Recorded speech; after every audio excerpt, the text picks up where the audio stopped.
A very good morning to all our Sports Today family members. And today is the last T20I between India and Afghanistan. It is not just the last T20I for the Indian cricket team, but it is also the last chance for Rohit Sharma and Virat Kohli to ensure that they make a stake for the T20 World Cup. Now remember, this is the last T20I before the World Cup. After that, India will play 5 tests. Then they are going to play the IPL. And then after that, it's the T20 World Cup. So anyways, we all know that Virat Kohli and Rohit Sharma are going to be selected in the squad for the T20 World Cup. Because remember, going back to them in this year, considering that it is a T20I year, it was only expected that the Indians will go back to the veterans and will once again hope for something from the same pool of players who have done well in the past also. Now, Virat Kohli showed tremendous intent in the Indore T20I. He scored runs, 29 of 16 runs, 181 run strike rate. Some of the shots that he hit signaled a new Virat Kohli, hopefully, potentially. But Rohit Sharma, now this T20I is very, very important for Rohit Sharma because in the last 3 T20Is that he's played at home, he has gone out for ducks. He fell for a duck against South Africa in the last T20I that he played in India before his comeback. Now, in the first game again against Afghanistan in Mohali, he fell for a duck. Here, he also fell for a duck. So that is why 2-ball duck, 1-ball duck. Now in Bangalore today, he'll be looking to ensure that he erases all that. Because remember, if Rohit Sharma fails, then there are serious questions about whether he deserves a place in the team or not.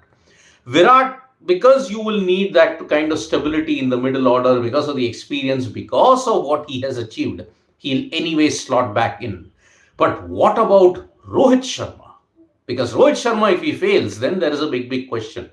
Anyways, the disclaimer that this T20I is giving us is that don't read too much into it. In fact, don't even read too much into the series also, because if past indicators are a belief, right from 2021 onwards until 2022, past bilateral series results mean nothing in a T20 World Cup. A T20 World Cup is a total clean slate altogether.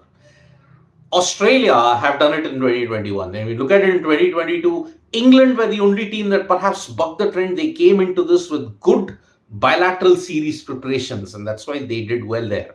But maybe the difference was they were playing in Australia, so that's why maybe that might be the difference maker. But do not read too much into this T20I series, because remember, in the IPL, with just about 5 games played before the selection, it could change. A lot could change. What if KL Rahul has a good season? What if the likes of all the others who are in contention, Sanju Samson, for example, Ishan Kishan, for example, how, if they have good 5 to 6 games in the IPL, how will they perform? So that is why this particular scenario is very important to consider. T20Is will be done by today. After that, you're going to see the test matches begin from 25. Then you will see the IPL from March 22. And potentially it could end by May 19th or May 20th for that matter. But then yet again, you've got a very short turnaround time. And remember, you may start off well, but 2 months of IPL then ensures that you're mentally and physically fatigued. After all, whatever you've done, see, you got a 14-day turnaround. You had a 14-day turnaround. You may say 7-day turnaround for the IPL and the WTC last year. Here, you're going to get a potentially 10 to 12-day turnaround period as well. Will the players rest? Will they be rotated? I don't think so. So that's why India versus Afghanistan, the final T20I, may be the last chance for Rohit Sharma and Virat Kohli to show what their worth is. On the other hand, if you look at it, this ongoing T20I series between Pakistan and New Zealand is very important, because remember, Pakistan and New Zealand, they have often been at the opposite ends of the spectrum when it comes to ICC events. New Zealand, unlucky, always make it to the knockouts. Pakistan, on the other hand, mercurial. In the game that happened in Dunedin today at the University Oval, Pakistan were beaten by 45 runs thanks to Finn Allen's record-breaking 137. 16 sixes, which is a joint most ever in a T20I innings. He equaled Hazratullah Zazai at this point in time. He managed to ensure that His 16 sixes and 137 runs gave New Zealand a 45-run win at the University Oval, and now they are just 3-0 up, looking good for 5-0. It could happen because remember, Pakistan are woefully short of confidence. New team director, new coaching staff, new culture, everything has been done in Pakistan, but results haven't improved. They have not won. When was the last time Pakistan won an international game? Somewhere around November. They didn't win a single game in Australia. They have not won three T20Is here as well. So that is why it is going to be very, very interesting. Over in Adelaide, for that matter, West Indies were in big, big trouble, but then Kemar Roach and Shamar Joseph have ensured that they put on a 50-run stand to frustrate Australia even further, and West Indies have come close to 200 at this point in time. At the time of doing this morning wrap, West Indies were 187 for 9, and we may be, and I think the innings has ended at this point in time. So yes, Steve Smith, if he opens, it will be great at this point. So, and let's see how it goes. I think Australia are pretty flexible with the way how Steve Smith goes about his things. And that's why Australia will be really determined to ensure their home summer ends on a winning note. And remember, 2 tests, 3 T20Is and 3 ODIs. It's the full gambit they're playing this time. If Australia win, then it signals their intent for the T20 World Cup. Remember, after this, they will go to New Zealand, where they will play 2 tests, 3 T20Is and 3 ODIs. So that is why the New Zealand series is also going to be very, very important for Australia in that sense. Good performance. Pat Cummins and Josh Hazlewood picked up 4 wickets apiece. And that's why West Indies, they last won a test match in 1997 against Australia in Australia. I think the wait is continuing for them as well. So wonderful performance from the Aussies. But for Pakistan, it's really looking like doomsday. 2024 has not gotten off to a great start for them. 3 ODIs, 3 tests that they lost against Australia, 3 T20Is they have lost in New Zealand. So that's why it's a bad, bad feeling indeed for them. Now, let us shift our attention to other sports. And in the India Open, HS Pranoy defeated Chao Tien-chen and ensured that he was one of the lone shining stars yesterday in what was an action-packed India Open in the BW 750 tournament. But Lakshya Sen's problems continue as he was dumped out by Priyanshu Rajawat from Madhya Pradesh. Now remember, Lakshya Sen is ranked 19th in the Olympic qualifying and Rajawat is 30th.